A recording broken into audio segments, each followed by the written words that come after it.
हम लोग इस बात को मानते हैं कि जिस प्रकार की घटनाएं जयराम कुमार महतो जी के साथ हो रही है, कुछ उसमें से इंडिकेटर्स हैं असुरक्षा के। हम लोग इस बात सूचक होते हैं। जैसे कि आप देख लीजिए कि बोकारो में जिस प्रकार से उनकी गाड़ी के साथ तोड़फोड़ हुआ, जिस प्रकार से डुमरी में उनकी गाड़ी को रोका गया, और एक ऐसे निडर विधायक हैं जो 1 बजे रात को नावाडी में, बोकारो में जब एक व्यक्ति की हत्या हुई थी, तो वहां पर वो जयराम जी बहुत ही स्वाभिमानी आदमी हैं और वो सरकारी तंत्र जो पब्लिक का पैसा है उसको अपने लिए कभी इस्तेमाल नहीं करना चाहते हैं। उस आदमी एक खास, लेकिन हम लोगों ने देखा है कि कई ऐसे नेता रहे हैं झारखंड में जिन्होंने सुरक्षा को नकारा है और उसका परिणाम जो है वो बहुत भयावह रहा है।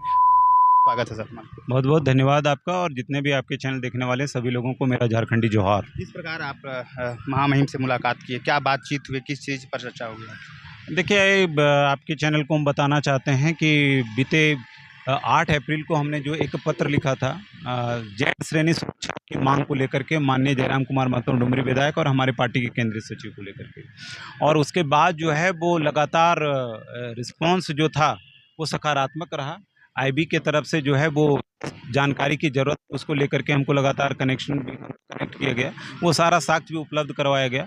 हम लोग इस बात को मानते हैं कि जिस प्रकार की घटनाएं जयराम कुमार महतो जी के साथ हो रही है, कुछ उसमें से इंडिकेटर्स हैं असुरक्षा के। हम लोग इस बात को मानते हैं, जो सूचक होते हैं। जैसे कि आप देख लीजिए कि बोकारो में जिस प्रकार से उनकी गाड़ी के साथ तोड़फोड़ हुआ, जिस प्रकार से डुमरी में उनकी गाड़ी को रोका गया, और एक ऐसे निडर विधायक हैं जो 1 बजे रात को नावाडी में, बोकारो में जब एक व्यक्ति की हत्या हुई थी, तो वहां पर वो पहुंचे थे। इस स्थिति में हम एक पार्टी का सीनियर पदाधिकारी होने के नाते मानते हैं कि उनकी सुरक्षा चार चौबंद होनी चाहिए, सुनिश्चित होनी चाहिए। और इसी क्रम में आज जो है वो महामहिम राज्यपाल से मुलाकात हुई। उन्होंने बहुत सकारात्मक जो है वो एक रिस्पॉन्स लिया है, और सबसे पहले तो इस चैनल के माध्यम से महामहिम राज्यपाल जी का हम बहुत धन्यवाद देना चाहेंगे, क्योंकि आप देख रहे होंगे कि आज बिना लावा लश्कर का हम लोग यहाँ पर पहुँचे हैं। आज रविवार का दिन है और सामान्य तौर पर महामहिम आज छुट्टी पे होते हैं, लेकिन उन्होंने जो है वो अपना समय दिया और एक बहुत शॉर्ट नोटिस पर जो है वो आज हम लोग यहाँ पर इनसे मिलने के लिए मैं आया, और उन्होंने ये मौका दिया, उसके लिए धन्यवाद भी देते हैं। जिस प्रकार आप 8 अप्रैल को जो है पत्र सौंपते हैं और इस पे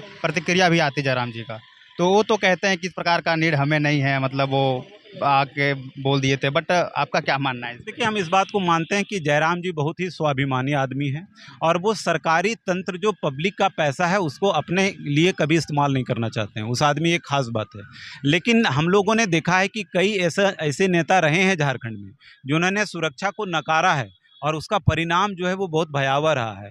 आप सुनील महतो से लेकर के यदि बात करिएगा, बगोदर के पूर्व विधायक माले के जो थे वो माननीय महेंद्र सिंह, कॉमरेड महेंद्र सिंह थे, उन्होंने भी कभी भी सुरक्षा के लिए अपनी गुहार नहीं लगाई, और वो इस बात को मानते थे कि सुरक्षा से जो है वो जनता के बीच की कनेक्टिविटी जो है वो कमज़ोर हो जाएगी, और परिणाम सबके सामने है। ऐसे कई नेता हैं जो झारखंड की आवाज़ उठाए, और अगर यदि सुरक्षा में चूक हुई तो हत्याएं हुई हैं।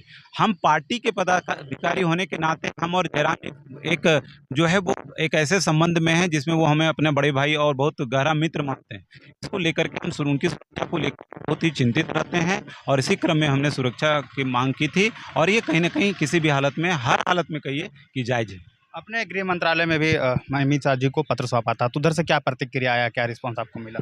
देखिए, वहाँ से ये रिस्पॉन्स आया कि उसके बदले तुरंत जो है वो आईबी ने जो जानकारी इससे संबंध में चाहिए थी वो सारी जानकारी के लिए मांग किया। गृह मंत्रालय से गया था आईबी को, और उन्होंने इस संबंध में मुझे कनेक्ट किया, और उसका एक जो है वो रिपोर्ट बना करके और गृह मंत्रालय को भेज दिया गया है। अभी ये विचाराधीन है, लेकिन चूँकि रोज़ रोज़ समय बीत रहा है और असुरक्षा के बीच बीच में भावना नावाडी जैसी घटनाएं होते रहती है, तो इसी को लेकर के हम माननीय महामहिम राज्यपाल से मिल करके और इस चीज़ को जो है वो फास्ट ट्रैक करना चाहते थे, जिस संबंध में आज मुलाकात हुई। इस प्रकार आपने चर्चा पहले भी किया कि जो है उनके जब सिक्योरिटी मिलेगी तब दायरा जो है सीमित हो जाएंगे, कुछ रेस्ट्रिक्शन होंगे, बट कैसे मिल पाएंगे? जो जनता है, आम जनता है, वो थोड़ा सा डरेंगे उनके बीच आने, कैसे देखते हैं? नहीं, देखिए, इस बात को हम मानते हैं कि जिन लोगों को जिस प्रकार की जनता दरबार लगाई जाती है, पेड़ के नीचे लगाया जाए, कहीं पर भी लगाया जाए, इसका ये मतलब नहीं होता है कि लोग पकड़ के इधर से उधर कर देते हैं। एक सुरक्षा का दायरा तैयार किया जाता है, और जब लोग मिलने के लिए आएंगे तो उस दायरे के अंदर वो चले जाएंगे, और उस दायरे के अंदर जो लोग पहुंचेंगे एक सुरक्षा व्यवस्था के साथ पहुंचेंगे।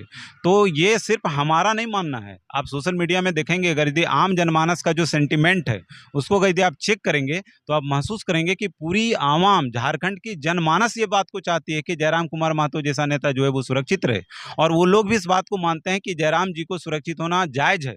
ये एक लीगल मांग है, और ये एक ज़रूरत है समय का। इसलिए किसी भी तरह का जनता से कनेक्टिविटी में किसी भी तरह का कोई समस्या नहीं आएगा, ये सुनिश्चित किया कर रहे हैं। जयराम जी एक और बोलते हैं कि इसकी ज़रूरत शायद हमें नहीं है और आप ये कह रहे हैं, कैसे बात बनेगा और कैसे चीज़ को देखते हैं? देखिए, हमने पहले ही कहा कि जयराम कुमार महतो जी एक आत्मस्वाभिमानी आदमी हैं और वो ये मानते हैं कि जो भी इनकम टैक्स से पैसे आते हैं या टैक्सेस से पैसे आते हैं वो जनता का पैसा है और उसका एक-एक रुपया जो है वो जनता के हित में खर्च होना चाहिए। लेकिन उनको ये बात बताना चाहते हैं आपके चैनल के माध्यम से कि उनका सुरक्षित रहना, जिस प्रकार से वो वंचितों का, शोषितों का, बेरोजगारों का, दलितों का आवाज़ लगातार उठाते हैं, तो उनका सुरक्षित रहना भी पब्लिक के लिए बहुत ज़रूरी है।